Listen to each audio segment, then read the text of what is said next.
The Edit, brought to you by Glam Doll, bringing Hollywood home.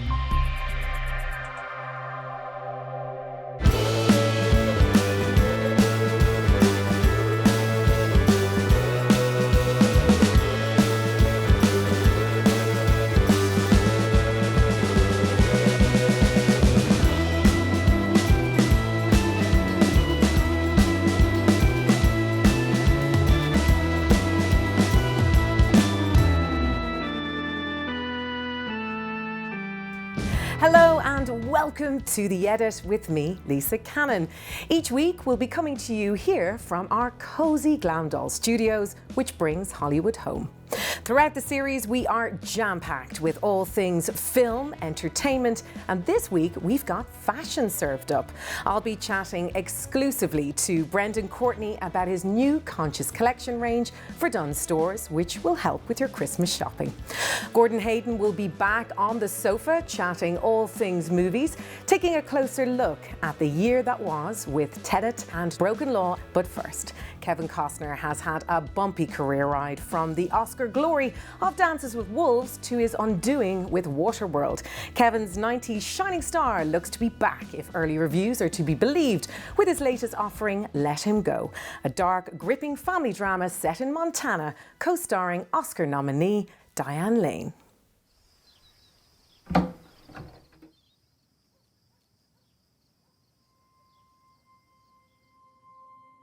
You're going with me or without me? I saw exactly what I've always felt about Donnie Weeboy. And I saw that girl can't protect her child. Margaret, Jimmy is her boy. He's your grandson. We're trying to locate a Donnie Weeboy. He married our son's widow. Got our grandson with him. You let it be known you're looking for a wee boy. I'll find you. We thought we'd see Jimmy, since we're in the neighborhood. Since you're in the neighborhood. Go careful. Where in the hell are we?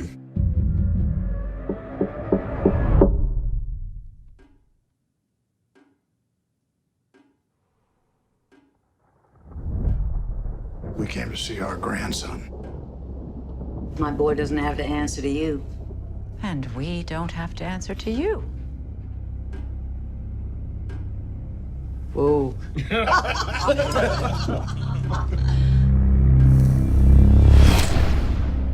Come with us. No, he'd kill me. Him and his mother. Your grandson. He's a wee boy now.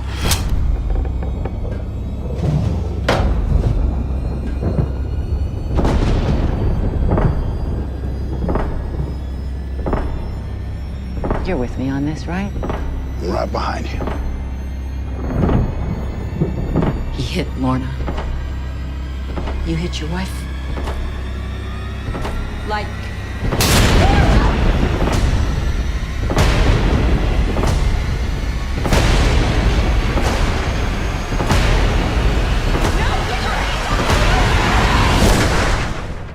Don't start what you can't finish.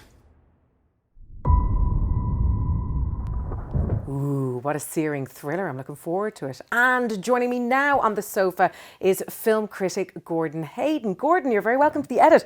Now, I do like Kevin Costner, but he's had a bumpy ride, hasn't he, in his career? He has, Lisa, that's true. Like the 90s, he could pretty much do no wrong. It was hit after hit after hit, and then he also won an Oscar for Dances with Wolves, and he was Hollywood's golden boy, and I'm sure there was a few that wanted him to come a cropper, and eventually he did, because he did take on projects that he thought, there's going to be an audience for this, I can handle it all. And of course, Waterworld was the big case in point. And then years after, he followed up with The Postman, that he thought again would be critically lauded. He loved it, he adored this film, and he thought they could do no wrong. And it was a massive, massive box office flop. So a lot of those flops then obviously dwindled his star power. And so you've seen in the last few years, he's taken on more sort of mid-budget movies, more thrillers, and supporting roles. And Diane Lane, who he's working with now in Don't Let Go, and people will know that they work together as Kal-El's, Clark Kent's parents in Man of Steel. Yeah. So they've got great chemistry. And Kevin Costner is one of the best things about Man of Steel. And I think we sometimes forget, because he's had that bit of a bumpy career, what a great actor he is. Oh, yeah. And he's been working with Netflix as well. So this has a bit of an old-fashioned thriller vibe about it. And I know we're also used to streaming at the moment, that you'd nearly be expecting this on a streaming service. But you know what? This is, again, another film which looks like it's got a really strong story. You're kind of going, how will they get this boy away from the clutches of this, evil family?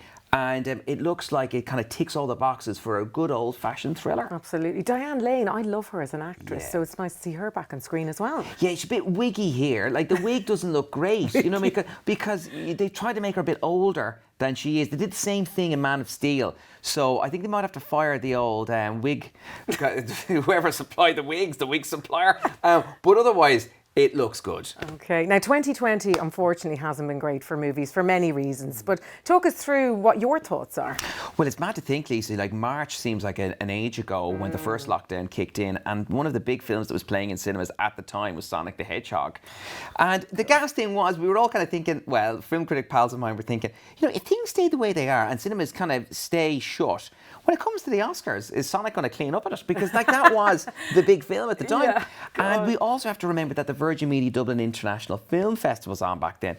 And we had this array of amazing Irish films. Like, as terrible as 2020 has been with the global pandemic, one of the bright sparks has been the quality of Irish films. Absolutely. And we got to see that when the first lockdown finished, and films like Rialto and Broken Law played in cinemas, and they just show the quality of Irish films, because there is so much talent in this country. Rialto is amazing. Broken Law from writer-director Paddy Slattery. Do check that out as well, starring John Connors. But then in terms of the bigger budget fare, Christopher Nolan's Tenet, like that was the big film that everyone was kind of hoping, this will get people back into cinemas.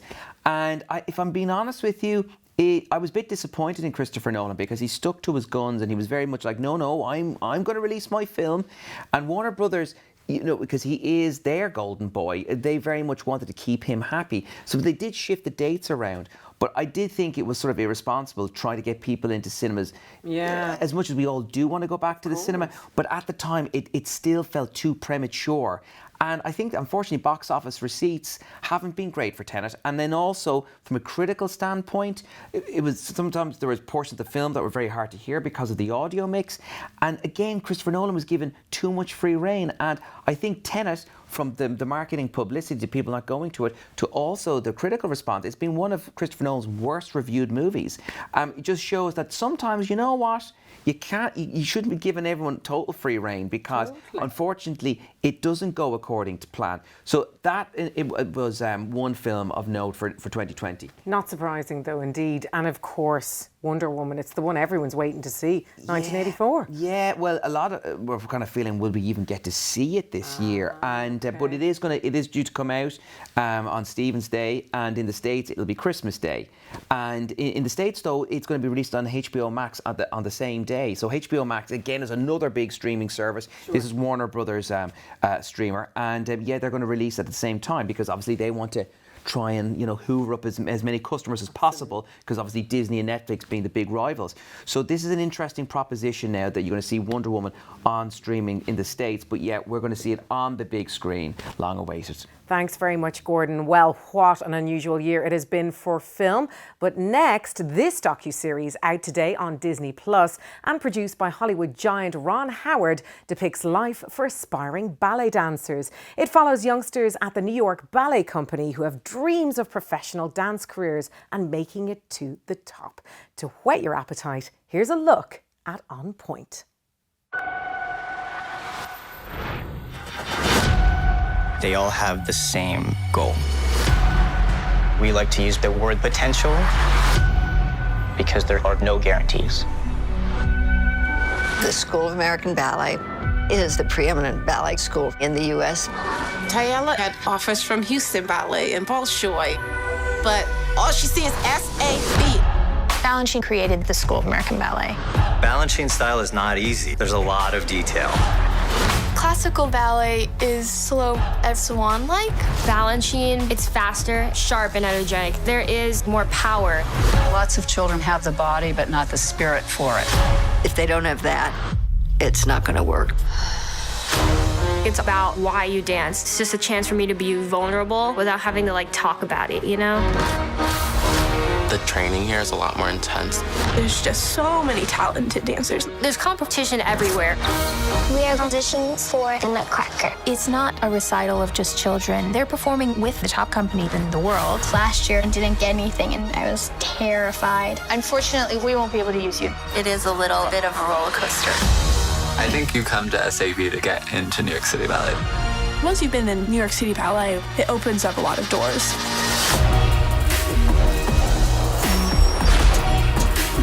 Okay, girls, here we go.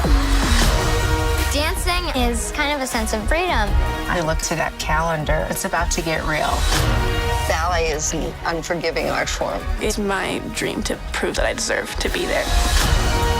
When you're on point, you forget about what's happening and just be free.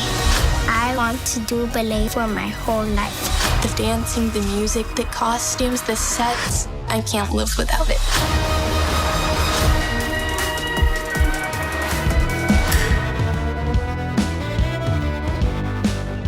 A docuseries for all the family.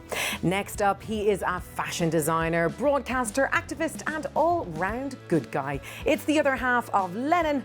It's Brendan Courtney.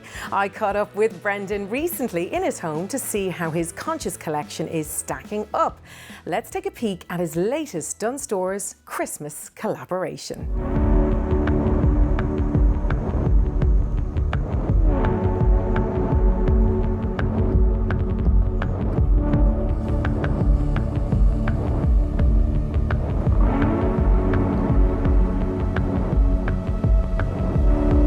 Wow, Brendan, the collection looks incredible. That was actually filmed right above my head here on my roof terrace in my house. So it's all very COVID friendly. And it's all very COVID friendly, yeah. Yeah, because actually Sonja was kind of an afterthought to be the model for the campaign. And then we thought, actually, wouldn't that be great? Because Sonja's 51 now, right? And of course she's super hot, isn't she, of course? But she's fantastic. You know, when we put her in the clothes, her wearing the clothes sells more than anybody else wearing them. Well, look what I'm wearing in your honor. Now, I don't have the current collection that is in Dunne Stores now. This is a beautiful gift I got from a friend of mine for my birthday in the summertime. That's a print I designed, right? And the story behind that print is actually really fabulous. There was a drag queen asleep in a field at a festival in a very similar sort of vintage print. I took a picture of her dress, and that's the inspiration for that. So there's a lot of fun behind that print. Thanks, Brendan. I'm honoured. Well, listen, welcome to the show. We are absolutely thrilled to have you on. You are my favourite broadcaster, designer, entrepreneur, novelist. Where do we even begin? You've got a career that spans 25 years in broadcasting. I salute you. That is a difficult, long, treacherous road.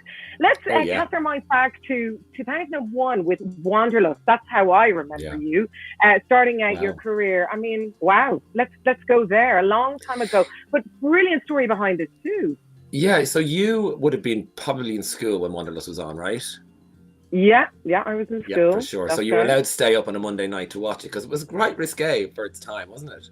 It was fantastic. Yeah, it was on the 10 o'clock. So it was like, it was kind of like internet blind date, right? So it came out of a really interesting, organic, and like most good ideas, it was really authentic. Myself and my best friend, Declan Buckley, who does the lottery on RT1, you know, Declan? And he's Sherry Temple Bar. He got a free trip to Manchester with the British Tourist Authority, and they asked us to go for the Sunday Independent and review Manchester's gay scene. And we had the most incredible, all paid for junket. I'd never even heard of what they were. So I came back and I said, I want to do more of this. I'm going to write a TV show. Absolutely. Yeah. And off we went. Yeah. you are so fearless as a broadcaster, and I know you as a person as well, and you've so many strings to your bow. You know, this career we talk about, the longevity being in broadcasting. Of course, we all know yourself and Sonja clubbed together, you know, for the RT series Off the Rails, and that was a long career in fashion, which then spun the new collection that you're now doing now. Do you miss fashion television? Do you miss that element, or not? Are you happy where you are now?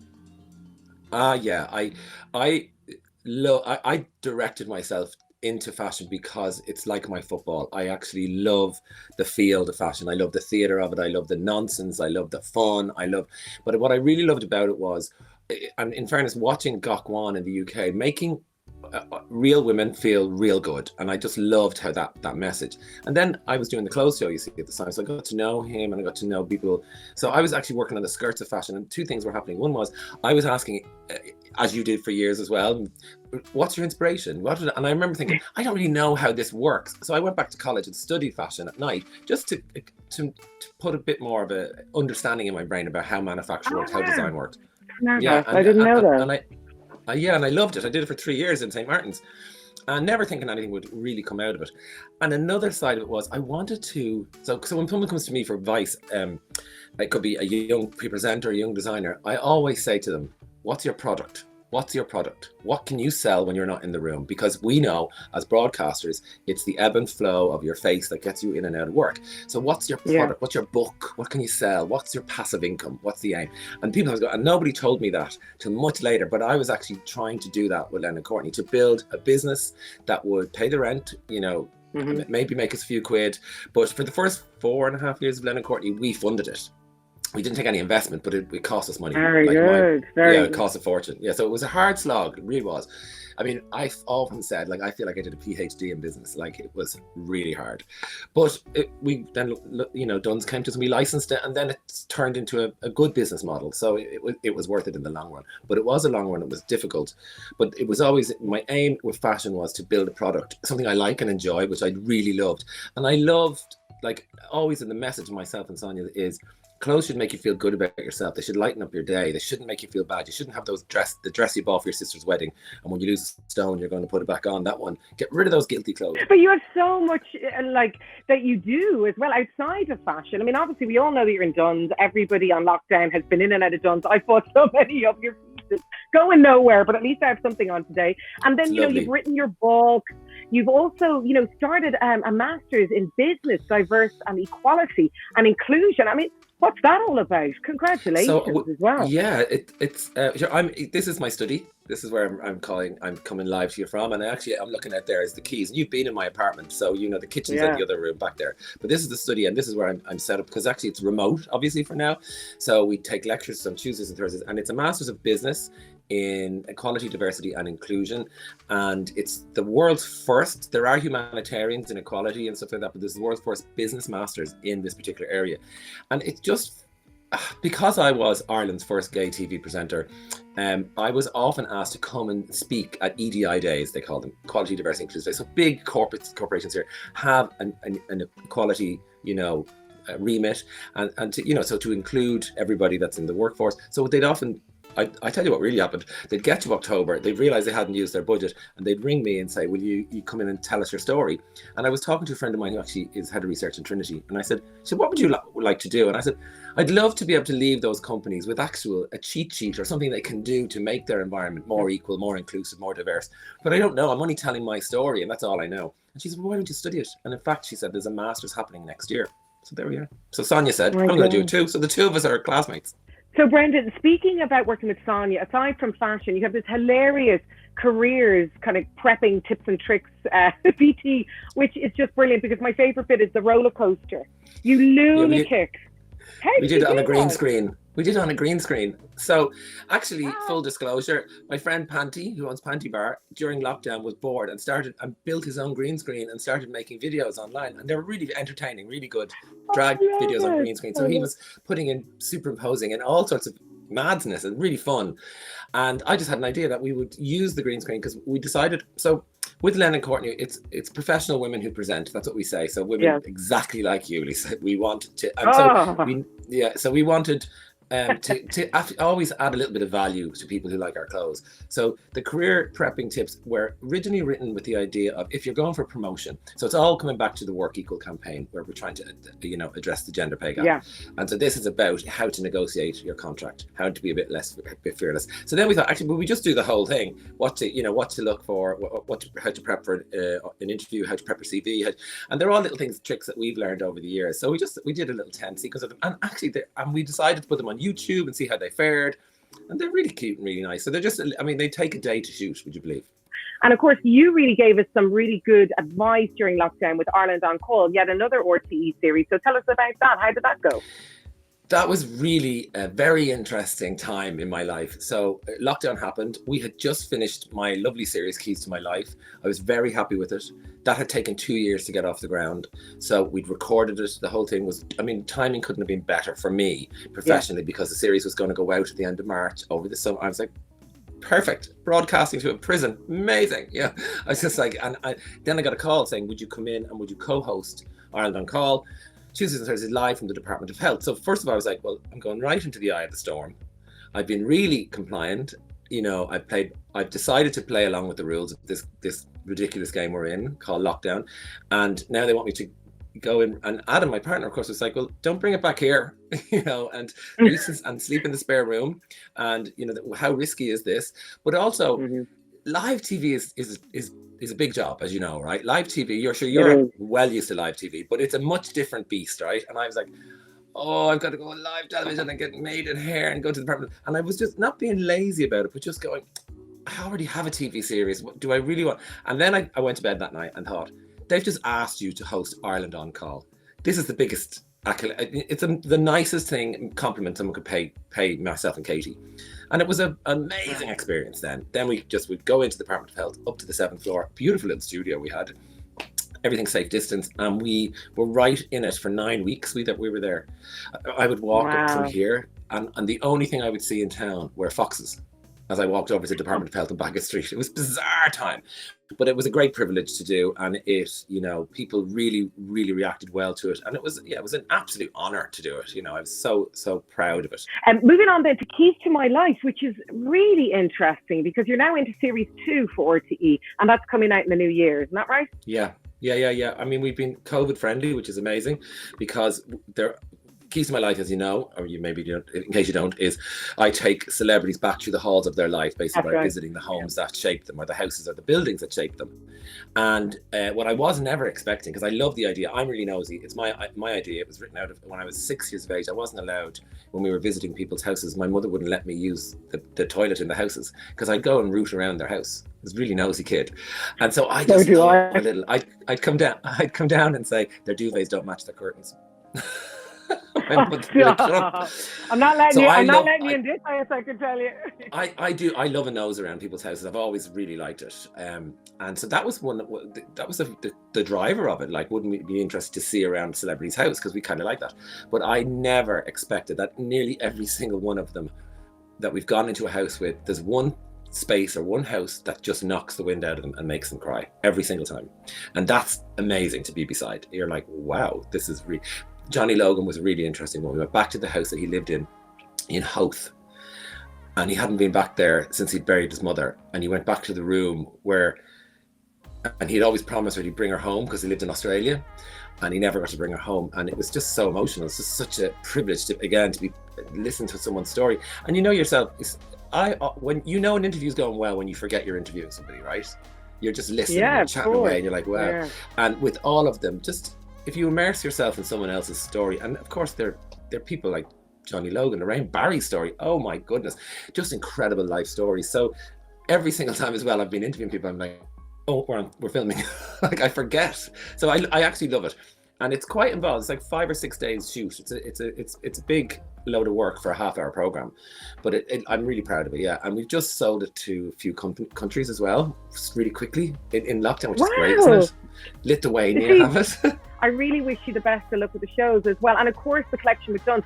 My final question to you is about yourself and Sonja Lennon. Are you friends? Are you pals after all of this? Really good together, friends. Business, yeah, okay. Yeah, good. Really, and you wouldn't do it this much if you weren't, you know. And the one thing, we came together quite late in our lives, not late, but yeah.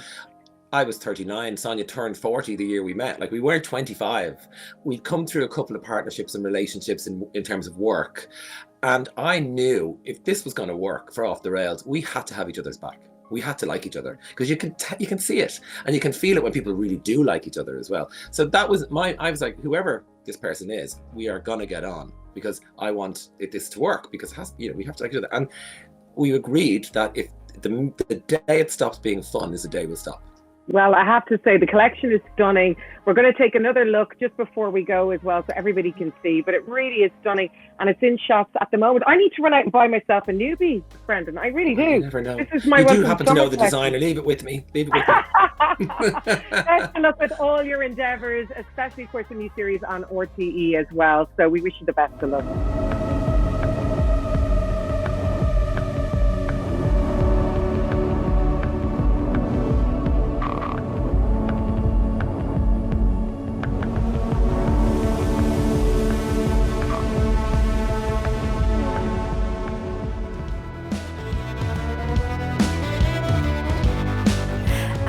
Catch Brendan's new series, Keys to My Life, on RTE in January.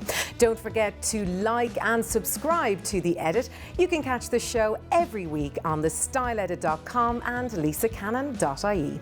Well, that's it from us here for another week, but coming up on next week's show, we have a Vogue exclusive. Yes, I'll be chatting to top Irish artist and bag designer David O'Sullivan, who has just landed in this month's British Vogue as one to watch. We'll be showcasing his new line, Druid's Couture, a perfect Christmas present idea.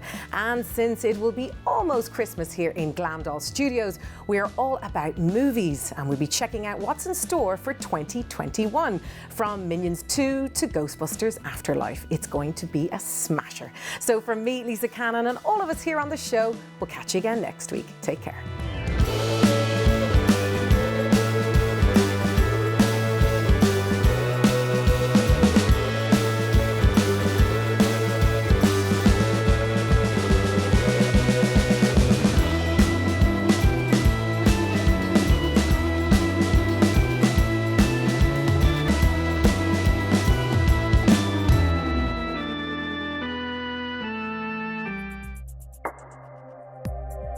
The Edit, brought to you by Glamdoll, bringing Hollywood home.